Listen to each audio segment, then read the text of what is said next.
Bueno, bendiciones, querida iglesia. Mi nombre es Gisela María Rodríguez y hoy estaré compartiendo con ustedes un mensaje de la palabra de Dios. Antes de orar, me gustaría que juntos exaltáramos desde donde usted se encuentra el nombre de un Dios que es todopoderoso, de nuestro Dios, de nuestro soberano Rey, de nuestro soberano Señor. Que reconozcamos que Él ha hecho tantas cosas por nosotros, en favor de cada uno de nosotros. Y darle gracias y decirle que Él ha sido lo mejor que ha pasado en cada una de nuestras vidas. Entonces les invito a que juntos oremos y exaltemos aún al nombre de nuestro Dios.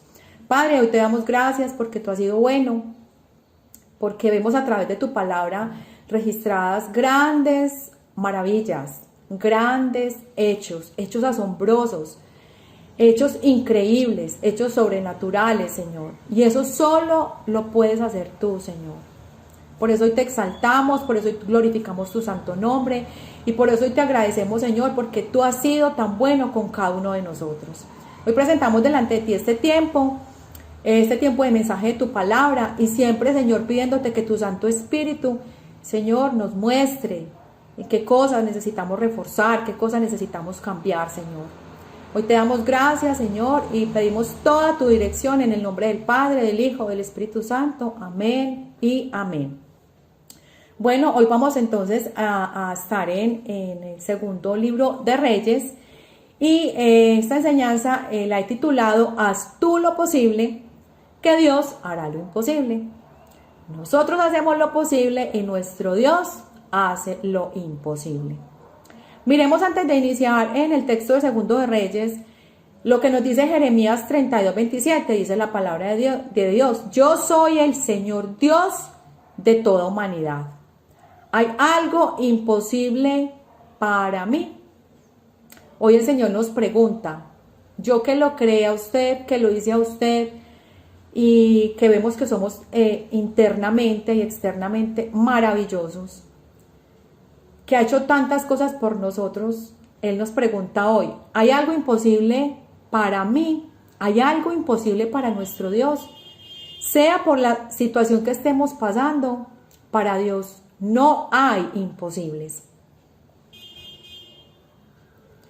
¿Qué entonces nos está pasando a nosotros? Yo creo que lo que nos está pasando a nosotros es que nos está faltando fe en un Dios que vemos a través de las Escrituras día a día.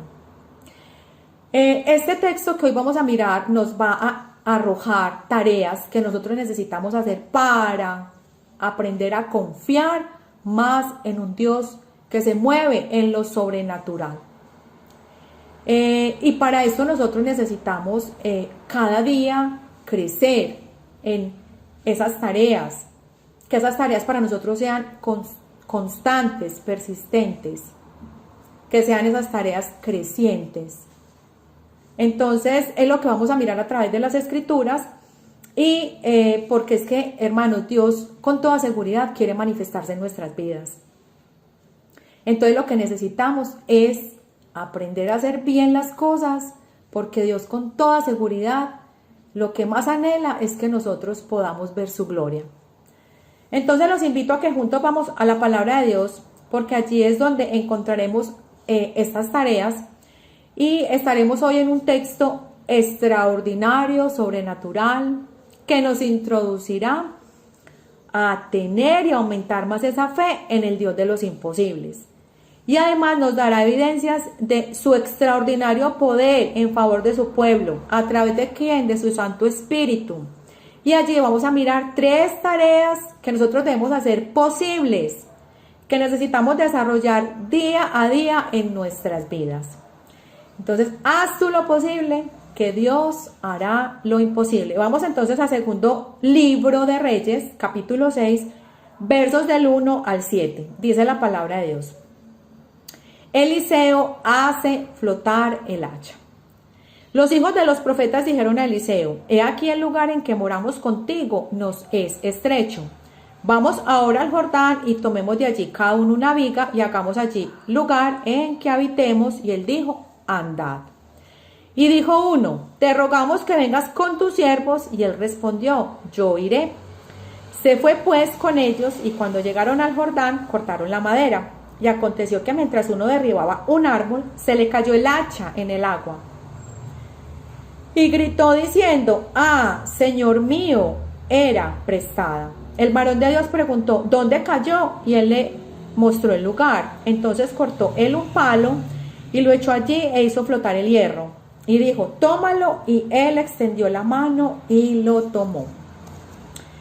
¿Qué puede hacer que el hacha flote? Lo que realmente cayó al agua fue la cabeza del hacha. ¿Qué puede hacer que algo tan pesado, un metal pesado, flote?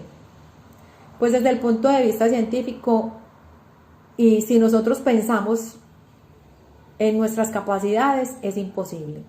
Si uno echa en un vaso con agua una piedra y uno no puede pensar que la piedra va a flotar, pero en este caso fue así. Desde el punto de vista de Dios, todo es posible. Dios puede obrar en contra de las mismas leyes naturales que Él mismo creó. Si lográramos creerle a Dios, a este Dios de los imposibles, a nuestro Dios de los imposibles, ¿qué cosas no veríamos? Yo creo que nos está faltando mucha fe, y es algo que necesitamos pedirle a Dios, que aumente nuestra fe.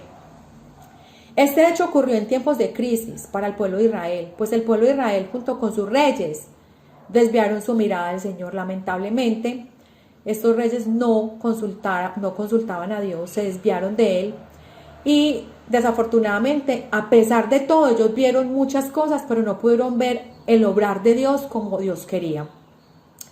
Esto todo tuvo su inicio con el rey Salomón. Él desvió su mirada del Señor, hizo alianzas con naciones paganas, se casó con mujeres paganas y por tanto cayó en una idolatría. Pero adicional, él aumentó altamente los impuestos y esto hizo que este reino colapsara. Pero vemos toda esa generación en primera y segunda de reyes, todos estos reyes que sucedieron a Salomón, y vemos exactamente lo mismo.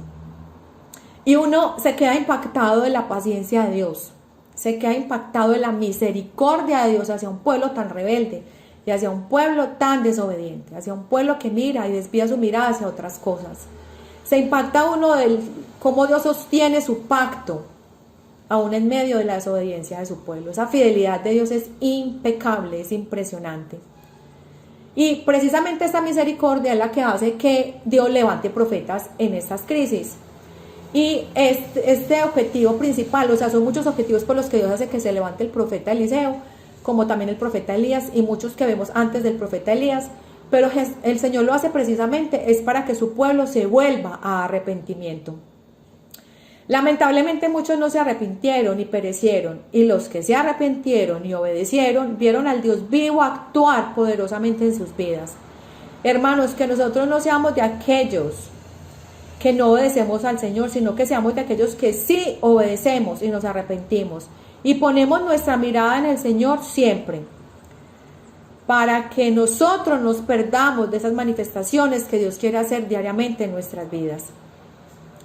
Precisamente Dios levantó estos profetas, como dije anteriormente, para llamar a su pueblo a arrepentimiento, y vemos en este pasaje que el Señor levantó al profeta Eliseo, y su nombre significa Dios es salvación. Dios es salvación. El profeta Eliseo es tipo de Cristo. Este nombre apunta a nuestro Salvador Jesucristo. En contraste con Eliseo era un hombre temeroso de Dios, era un hombre obediente a Dios, era un hombre que pidió una doble unción de su Santo Espíritu, y él usó esa poderosa unción en favor del pueblo de Israel. En contraste, desafortunadamente vemos al pueblo de Dios y a sus reyes que no eran obedientes a Dios, mientras que Eliseo era obediente a Dios, confiaba en Dios y en su poder. Todos los milagros que se registran en la palabra de Dios apuntan a muchos hechos asombrosos, pero una de las cosas a las que apuntan los milagros de Dios es a mostrar el interés de Dios por su pueblo, a mostrar su misericordia, a mostrar su poder y a mostrar su gran amor por un pueblo, porque Él quiere ayudar a su pueblo. Él quiere que su pueblo salga de esa ceguera, de todas esas cosas que realmente lo están alejando y desviando. Entonces haz tú lo posible, que Dios hace lo imposible. Entonces, ¿cuáles son esas tareas que vamos a ver a través de este texto bíblico que nosotros necesitamos hacer posibles todos los días? Porque seguramente Dios quiere manifestarse más y más aún en nuestras vidas. Entonces vamos a ver la primera tarea en el versículo 1, 2 y 3 del segundo libro de Reyes, capítulo 6. Dice la palabra de Dios: los hijos de los profetas dijeron a Eliseo: he aquí el lugar en que moramos contigo nos es estrecho. Vamos ahora al Jordán y tomemos de allí cada uno una viga y hagamos allí lugar en que habitemos. Y él dijo: andad. Y dijo uno: te rogamos que vengas con tus siervos. Y él respondió: yo iré. El proyecto que estaban presentando los hijos de los profetas era un proyecto 100% ministerial. Ellos querían crecer como escuela, ellos querían estar con el profeta de Dios en un lugar más amplio, quizá querían ampliar sus estacas. Esto era 100% ministerial y están teniendo en cuenta al profeta al 100%. Los verbos que aquí se resaltan son: tomemos, hagamos, te rogamos. Aquí vemos a una comunidad completa teniendo en cuenta al profeta. Te rogamos que vengas con tus siervos. Qué belleza uno reunirse entre hermanos y pedirle tantas cosas juntos a nuestro soberano Dios acerca de cualquier hecho y evento que nosotros estemos pensando para nuestras vidas, tanto individual como colectivamente. Y esto nos recuerda a Moisés en Éxodo 33:15, que dice: Señor, si tu presencia no va con nosotros, no nos hagas partir de aquí. ¿Qué podemos hacer nosotros sin el Señor? Absolutamente nada. Y si es que hacemos algo, con seguridad nos va a salir mal. Pero ¿quiénes eran estos hijos de los profetas? Eran simplemente los discípulos de Eliseo. ¿Cómo describe la palabra de Dios estos hombres? La palabra de Dios describe a estos hombres que ellos eran temerosos de Dios, y esto lo vemos en segundo libro de Reyes, capítulo 4:1. Dice la palabra de Dios: una mujer de las mujeres de los hijos de los profetas clamó a Eliseo diciendo: tu siervo, mi marido, ha muerto, y tú sabes que tu siervo era temeroso de Jehová. Qué bueno que el Señor diga que nosotros y vea nuestro corazón, o que el pastor con el que estamos en este momento nos describa como hombres y mujeres temerosas de Dios. Esta mujer podía decir: mi esposo era un hombre temeroso de Dios. Estos hijos de los profetas eran hombres temerosos de Dios, pero además estos hijos de los profetas compartían en comunidad. Esto lo vemos en segundo libro de Reyes, capítulo 4, verso 38. Dice la palabra de Dios: Eliseo volvió a Gilgal cuando había una grande hambre en la tierra, y los hijos de los profetas estaban con él, por lo que dijo a su criado: pon una olla grande y haz potaje para los hijos de los profetas. Ellos compartían en comunidad, pero además habitaban con el profeta, y es lo que acabamos de leer en segundo de Reyes, en el capítulo 6, verso 1, donde dice: queremos ampliar el lugar en el que moramos contigo. Ya ellos moraban con el profeta, y seguramente eran comunidades que compartían muchísimo con el profeta, vivían con el profeta, y entonces vemos aquí que eran hombres que habitaban con el profeta. Imagínense todo lo que aprendieron de Eliseo, pero además eran enseñables y diligentes. Esto está en segundo de Reyes, el capítulo 9, el verso del 1 al 4. Entonces el profeta Eliseo llamó a uno de los hijos de los profetas y le dijo: ciñe tus lomos y toma esta redoma de aceite en tu mano y ve a Ramot de Galad. Entonces vemos que él le da una orden a uno de los hijos de los profetas, y en el versículo 4 dice: fue pues el joven, el profeta, a Ramot de Galad. Vemos a un joven enseñable y diligente. Fue pues el joven. Qué bueno que nosotros también seamos enseñables y diligentes. Que seamos, y una persona enseñable y diligente muestra muchísimo interés por su comunidad, muestra interés por los estudios que allí se hacen, muestra interés por que las personas de la comunidad se encuentren bien, son personas que se les dice algo y lo hacen. Aquí vemos a una comunidad realmente muy especial, muy comprometida, diligente, enseñable y deseosa, sobre todo de crecer no solamente individual, sino colectivamente. Y esto apunta, hermanos, a esa iglesia hermosa de Hechos de los Apóstoles,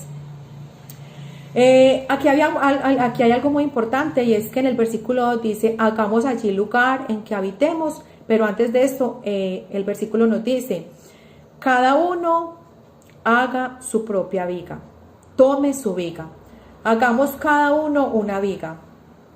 Cada uno debería ir al Jordán, cada uno debería cortar la madera, cada uno debería tener en cuenta sus herramientas, cada uno necesitaba tener cuidado con sus herramientas. Esto exige esfuerzo, tiempo, dedicación y cuidado. Hermanos, y cada uno como congregación, cada uno dentro de la congregación, porque esto es un evento ministerial, cada uno dentro de nuestras casas, cada uno de nosotros nos esforzamos por mejorar cada día, tanto nuestra comunidad como nuestro ambiente va a crecer. Y cuando vemos un ambiente así, en cada uno ese crecimiento individual, pues vemos que nuestras comunidades empiezan a crecer en todos los ambientes. Qué importante es que nosotros podamos, como hijos de Dios, así como estos hijos de los profetas, tener ese sentir de que cada uno cuide su propia viga o construya su propia viga, es decir, construir nuestra vida en Cristo Jesús. Esto exige esfuerzo, esto exige dedicación, esto exige muchísimo cuidado, y si lo hacemos, con seguridad vamos a construir un hermoso edificio lleno de la presencia y de la gloria de Dios. Si nosotros nos ocupamos de nosotros mismos, de ser diligentes, enseñables, de ser personas temerosas de Dios, si nosotros cuidamos de estar todo el tiempo en esa comunión íntima con nuestro pastor, con nuestro profeta de profetas, nuestra vida en comunidad será más fácil y Dios efectuará a nuestro favor y en favor de nuestra comunidad cosas asombrosas. Vemos entonces a una comunidad deseosa de crecer en medio de una de las peores crisis del pueblo de Israel. Y ellos sabían que solo crecerían con la ayuda del profeta. Asimismo, nosotros hoy, como su pueblo, debemos desear crecer y desarrollarnos más individualmente y como comunidad. Y es precisamente ahí, en medio de cada batalla, que debemos buscar más la dirección de Dios, su presencia, su aprobación, y si así lo hacemos con seguridad, con toda seguridad veremos la gloria de Dios. Esta es una tarea que necesitamos hacer posible en nuestras vidas día a día para que Dios se glorifique en medio de su pueblo, para ver la gloria de Dios cada día mucho más, para ver a un Dios poderoso manifestándose en nosotros individualmente y colectivamente. Entonces la primera tarea es consultemos a Dios en todo lo que hagamos, no solamente a nivel ministerial, sino en todas las áreas de nuestra vida. Miremos la segunda tarea y la vamos a mirar en el versículo 5. Dice, y aconteció que mientras uno derribaba un árbol, se le cayó el hacha en el agua y gritó, diciendo, Señor mío, era prestada. Este hombre, ¿qué fue lo primero que hizo? Corrió a su profeta, a su señor, al profeta Eliseo. ¿Y por qué corrió al profeta Eliseo? Porque él sabía y confiaba en quién podía ayudarlo. El profeta Eliseo era quien podía ayudarlo. Y él gritó, pidió ayuda y expuso su problema. Este hombre iba en la dirección correcta. Y esto nos lleva a Jeremías 33:3, que dice la palabra de Dios. Es un versículo bíblico muy conocido y muy especial, yo sé que para muchos de nosotros, y que no lo conocemos de memoria. Y dice la palabra de Dios, clama a mí, yo te responderé y te enseñaré cosas grandes y ocultas que tú no conoces. Esto era lo que estaba haciendo este hombre, clamando a el profeta de Dios. ¿Qué fue entonces lo que se le cayó? Como les dije anteriormente, lo que se le cayó fue la cabeza del hacha. ¿Y qué pasó? El hombre se quedó con el mango. ¿Podía entonces este hombre de esta manera seguir construyendo? No, no podía construir. Este hombre estaba en un problema. Ya no podía seguir cortando su árbol y la herramienta era prestada. Su trabajo se vería interrumpido. Pero ¿qué entonces sería lo que le pasó a este discípulo? ¿Sería que estaba cansado?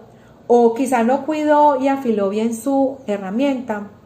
¿Qué le pudo pasar? El texto no lo dice, pero el problema estaba. Él podría haber hecho algo, correr a pedir prestada otra hacha o comprarla o reemplazarla. Pero no, no y no. En este contexto no era fácil, porque las hachas en este contexto eran herramientas costosas y valiosísimas. Y esto lo vemos en primer libro de Samuel, capítulo 13, versos del 19 al 21. Dice la palabra de Dios. Entonces Samuel dijo a Saúl, este es capítulo 13, versos del 19 al 21, dice la palabra de Dios. Y en toda la tierra de Israel no se hallaba herrero, porque los filisteos habían dicho, para que los hebreos no hagan espada o lanza. Entonces lo que vemos es que en Israel no había herrero. Por lo cual todos los de Israel tenían que descender a los filisteos para afilar cada uno la reja de su arado, su asadón, su hacha o su hoz. También tenían que ir a afilar el hacha. Y lo tremendo acá es que y el precio era un pin por las rejas de arado y por los asadones, y la tercera parte de un ciclo por afilar las hachas y por componer las aguijadas. ¿Qué estaba pasando? No habían herreros en Israel. Por tanto, cuando las herramientas o todo lo que pasa en nuestras vidas se hace escaso, automáticamente los precios suben. Por tanto, este era un elemento muy valioso y muy costoso. Entonces el discípulo acudió rápidamente al profeta y no hizo nada más. No trató de solucionar él, no trató de hacer cosas en sus fuerzas, solo exclamó, ah, Señor mío, era prestada. Él conocía el poder que actuaba en su profeta. Él lo conocía y sabía que solo él podría hacer algo imposible. Él confió en su Señor, pues ya lo había visto actuar en otros momentos y seguía confiando en su profeta. Esto lo vemos en Segunda de Reyes, capítulo 4, del 38 al 41. Ustedes lo van a poder leer en casa. Y es los milagros en beneficio de los profetas. Aquí vemos que en la tierra había hambre, entonces ellos empezaron a traer especias para hacer una comida, y en esas especias habían especias envenenadas. ¿Y qué pasó? Él vio cuando el profeta de Dios, ellos también clamaron, le dijeron, Señor, hay veneno en la olla. Y ellos clamaron al profeta Eliseo, y el profeta Eliseo echó harina y esta comida quedó sana. También vemos cómo el profeta Eliseo en este texto multiplica la comida en favor de las personas que tenían hambre en ese momento. Entonces el profeta ya había visto actuar, el hijo del profeta o el discípulo ya había visto actuar al profeta en muchas facetas de su vida, y él ya confiaba en que esto tendría solución de parte del profeta. Nosotros muchas veces en nuestra vida creemos que Dios nos puede ayudar en ciertas áreas, ciertas cosas, ciertas situaciones, pero necesitamos aprender a confiar en Dios en todas las áreas de nuestra vida. Si es el área de salud, si es el área ministerial, si es el área familiar, en todas las áreas Dios quiere manifestarse, y es a donde nosotros necesitamos aumentar más nuestra fe. Pero también necesitamos estar muy atentos, por otro lado necesitamos estar muy atentos cómo cuidamos nuestras herramientas. Esta herramienta era muy valiosa y muy costosa, lo acabamos de mirar porque era muy escasa. ¿Qué es lo más valioso y costoso que tú tienes en este momento? Pensemos por un momento, ¿qué es lo más valioso y costoso que tenemos en este momento? Pues lo más valioso y costoso que tenemos es nuestra relación con el Padre, el Hijo y el Espíritu Santo. Y recordemos que esto costó un gran sacrificio de Cristo en la cruz. Su sangre tiene un precio muy alto. Entonces lo más valioso que tenemos en este momento es nuestra relación, nuestra comunión con el Padre, el Hijo y el Espíritu Santo. Entonces, hermanos, no podemos nunca descuidar nuestra relación con Jesús, con el Espíritu Santo, ni con el Padre. Pero entonces, ¿cómo hacemos para nosotros cuidar la herramienta? La palabra de Dios nos dice que nosotros debemos sacarle filo a el hacha. Y esto lo encontramos en Eclesiastés 10:10, dice la palabra de Dios. Si lo que nos está faltando filo y tenemos descuidada el hacha, de pronto el hacha se zafó por falta de filo, entonces uno emplea mucha fuerza, y al emplear fuerza quizás la herramienta se daña. Entonces dice Eclesiastés 10:10, dice, si no afilamos el hacha, esta pierde filo y ha de golpear con más fuerza. O sea, necesitamos más fuerza para golpear. El éxito radica en la acción sabia y bien ejecutada. Entonces, si lo que nos está faltando es comunión con el Señor, entonces si empezamos a hacer cosas con más fuerza, resultamos haciendo cosas de pronto que Dios no nos ha pedido, resultamos descuidando la herramienta y resulta que nosotros, por no sacarle filo, esta herramienta se va deteriorando. ¿Y qué pasa? Lo que este texto nos dice es que nosotros necesitamos, ese filo es la sabiduría de Dios.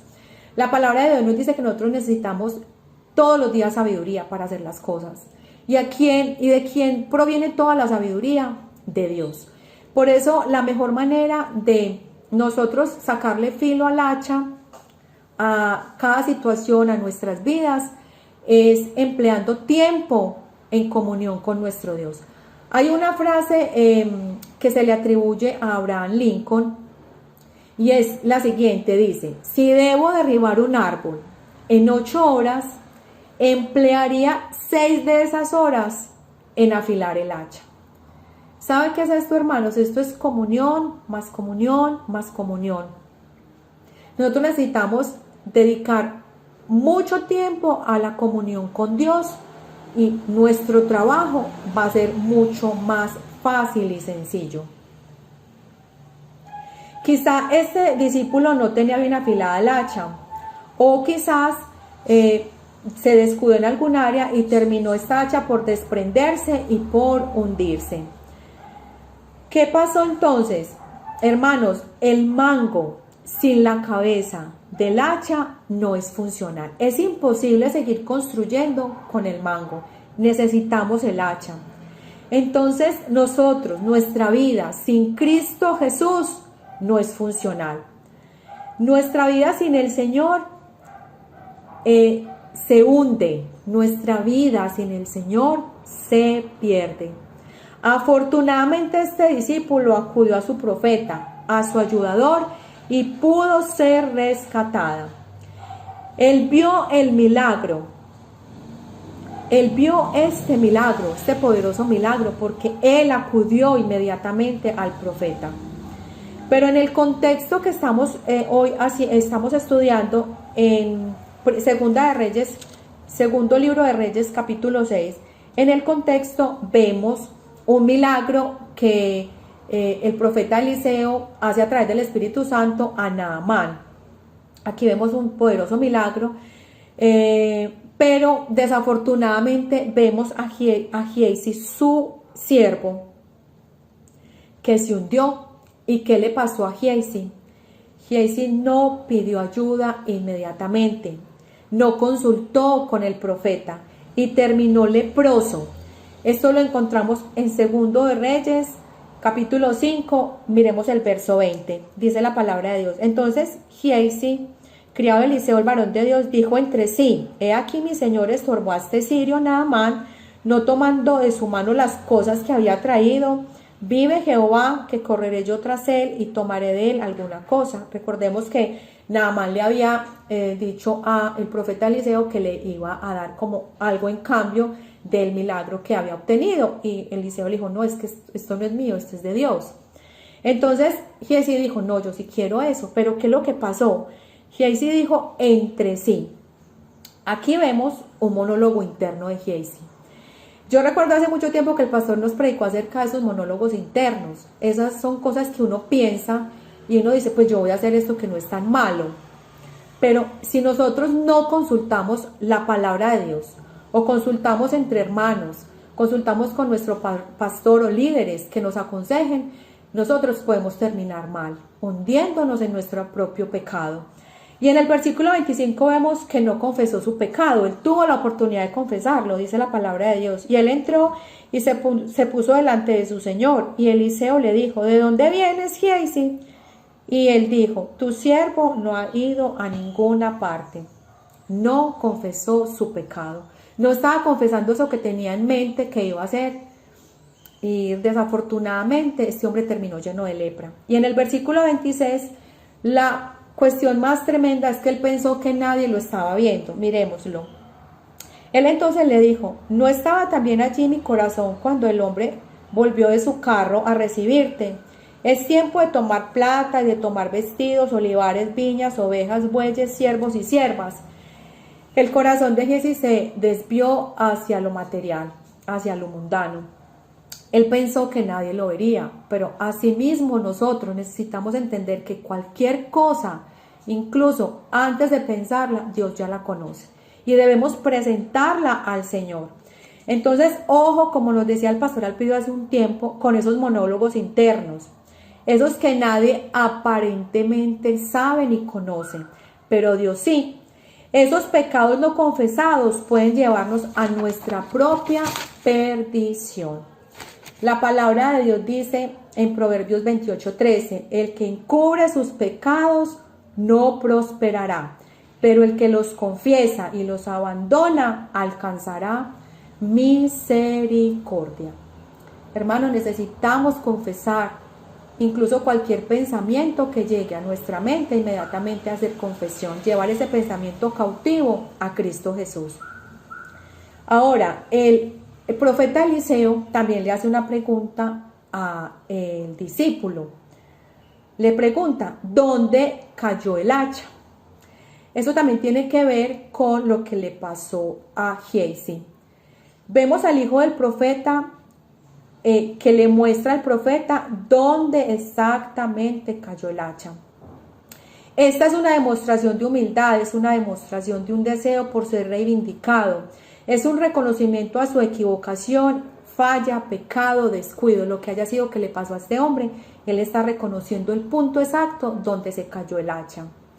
Por eso este hombre alcanzó misericordia. Nosotros debemos hacer lo posible y Dios actúa en nuestro favor. Él hace lo imposible. Tareas posibles entonces para nosotros con este punto, con esta tener en cuenta a Dios y también acudir a Él inmediatamente. Entonces no solamente tenemos que tener en cuenta a Dios en todo lo que pensemos hacer, sino que debemos acudir a Dios inmediatamente, contarle nuestras fallas.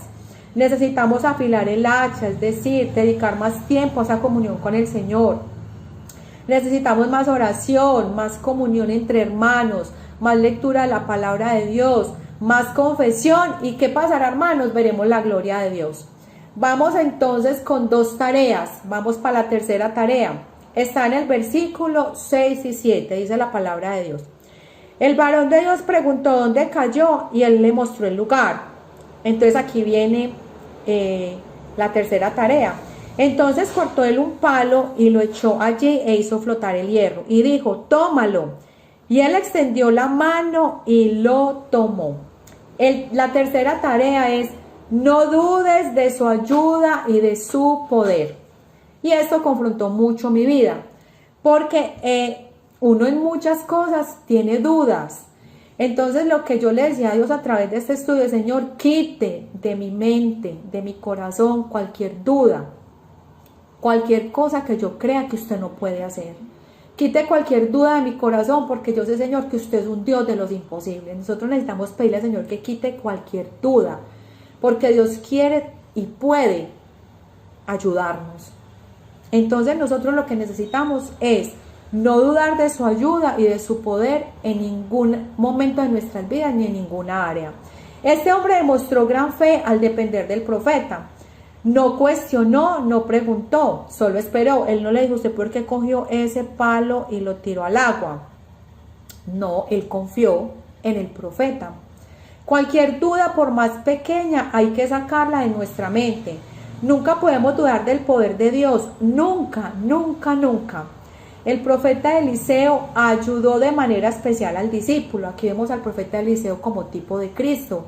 Cristo está dispuesto a ayudarnos. Él nos dice, si usted está cansado, venga a mí.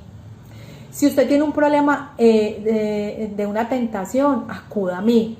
Si usted tiene un mal pensamiento, llévelo cautivo. Yo me llevo esos pensamientos. Nosotros tenemos al profeta de profetas a nuestro lado. Entonces, precisamente eso es lo que necesitamos hacer cada día. El profeta está haciendo una tarea especial. como padre, como amigo, como confidente, como compañero, como ayudador. Asimismo es nuestro Señor Jesucristo. Eliseo entonces cortó un palo y lo echó allí. Vemos al profeta Eliseo tomando un manto anteriormente en el contexto de estos pasajes. Vemos echando harina en esa olla envenenada y ahora un palo y echarlo sobre el agua.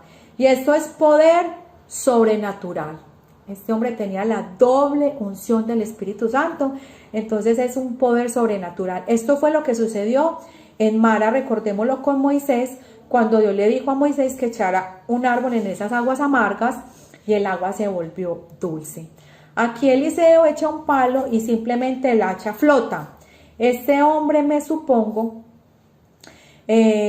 y también sus hermanos pudieron experimentar un poder sobrenatural aún mayor, porque es que hacer flotar un elemento inanimado, hacer que un elemento inanimado tenga casi que vida propia es imposible científicamente, pero Dios lo está haciendo posible. Este hombre pudo experimentar su propio milagro. ¿Por qué? Porque hizo muy bien su tarea, dice, y dijo, tómalo, y él extendió la mano y lo tomó. Porque este hombre experimentó ese milagro personalmente, porque él tuvo y consultó al profeta, lo tuvo en cuenta, no dudó de su poder, es decir, confió en él, confesó sus fallas, acudió a él, ya no habría deuda, ya no habría problema. Él recibió en su propia mano la cabeza del hacha. Él recuperó lo perdido de una manera que solo Dios puede hacer.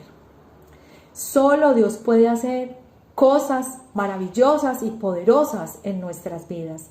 Nosotros muchas veces escuchamos a nuestros hermanos diciendo, ay, el Señor me sanó, el Señor obró poderosamente de una manera sobrenatural con un dinero que estaba necesitando, el Señor hizo esto, el Señor hizo aquello, y uno dice, Dios, aumente esa fe mía, para que yo también en mi mano pueda experimentar ese milagro. Y como conclusión, hermanos, Jesús es experto en recuperar lo perdido. Nosotros estábamos perdidos y Él hizo que resurgiéramos de una manera sobrenatural. ¿A través de qué? Del milagro de la cruz. No descuidemos, no desperdiciemos nuestra vida en Cristo Jesús. Anhelemos más crecer. Anhelemos más que Él aumente nuestra fe. Anhelemos más comunión, más comunión cada día. Anhelemos más estar cerquita de Él, anhelemos más esa comunidad también, estar cerquita de la comunidad, que entre hermanos nos podemos edificar los unos a los otros. Valoremos más lo más valioso y costoso, su sacrificio en la cruz. Que hizo su sacrificio en la cruz nos llevó a esa relación preciosa con el Padre, el Hijo y el Espíritu Santo. Y pidamos al Señor que renueve nuestras fuerzas, que nos levante en un nivel mayor de confianza en Él, y así veremos cosas grandes y ocultas que aún no conocemos. Sí, Señor, te damos gracias, Padre, porque tu palabra es perfecta, tu palabra es hermosa y nos da evidencias, tareas que nosotros necesitamos desarrollar diariamente, Señor. Aquí tenemos al profeta de profetas, experto en recuperar lo perdido, nuestro Señor Jesucristo. Por eso hoy te damos toda la gloria, por eso hoy exaltamos tu poder, por eso hoy exaltamos tu soberanía, porque tú eres Dios sobre todo lo que existe. Vamos entonces a orar y a darle gracias a Dios por este tiempo y a pedirle que aumente nuestra fe. Que nosotros podamos creer en aquello que para el mundo y que también para nuestra mente finita es imposible. Hagamos nosotros lo posible, que Dios se encargará de hacer lo imposible. Ahora estamos orando como hermanos por un local propio. Para Dios no es imposible, para Dios es posible. Continuemos juntos haciéndolo y confiando en nuestro único, soberano y gran Dios. Padre amado, hoy te damos gracias por este tiempo, por tu santa, poderosa, bendita palabra. Gracias porque a través de ella aprendemos cómo tú quieres que nosotros hagamos esas tareas diarias, Señor. También cómo quieres que nosotros seamos, que desarrollemos esas virtudes, que seamos diligentes, enseñables, temerosos de ti, que no nos desviemos, no desviemos nuestra mirada como le estaba pasando al pueblo de Israel en esta época, Señor, sino que por el contrario acudamos a ti inmediatamente, Señor, que te tengamos en cuenta de un todo y por todo en todas nuestras actividades, en todas las áreas de nuestra vida, y que nunca dudemos de tu ayuda y de tu gran poder. Te damos gracias, Señor, y te pedimos todo esto en el nombre del Padre, del Hijo y de tu Santo Espíritu. Amén y amén. Bueno, hermanos, un feliz resto de semana y Dios me los bendiga.